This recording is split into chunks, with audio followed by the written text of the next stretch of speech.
It's recording! Okay, jeez, what was I was gonna change my little filter here, because I've been using this. Let's do something else with this.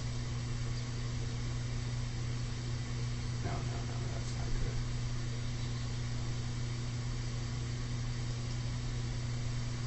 good. There we go, that'll do. Okay, let's yeah. Thou Art That is the guy that made me realize there was philosophy at YouTube. When he was just a baby boy, I guess, because he's just a young man now. So, this was a long time ago. He was called Red Light Rocket. Excellent name. So I just watched what I thought was a really thoughtful video by Nick on his channel ContraPoints, where he's introducing what will be a series of videos that he's going to do on philosophy.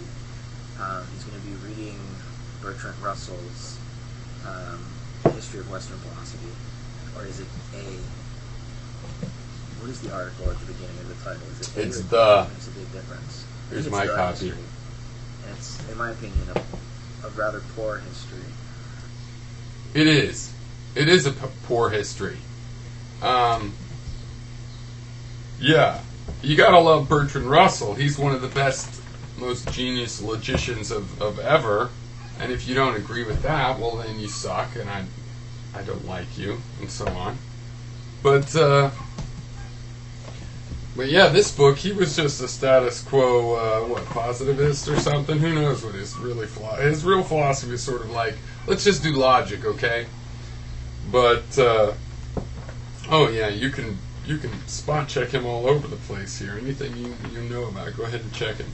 And yet he was a wonderful liberal dude, and he was a liberal dogmatist, really, logician, that didn't know that he was a skeptic, and he applied that skepticism to his logic, and he was a genius logician.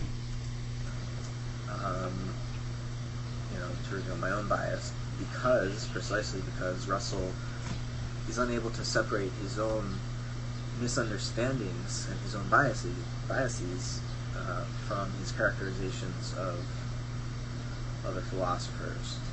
Yeah, and it's fascinating because this is probably, in my view, one of the best logicians. Well, probably in my view. He is one of the best logicians. I hesitate to say the best logician. I mean, there's pretty good logicians.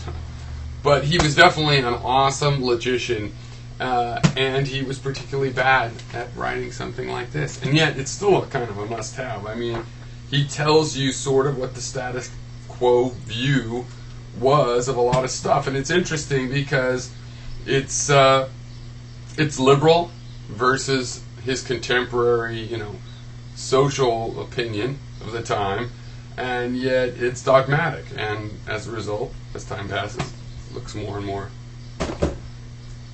conservative or dogmatic. So, cheers. And of the history of philosophy.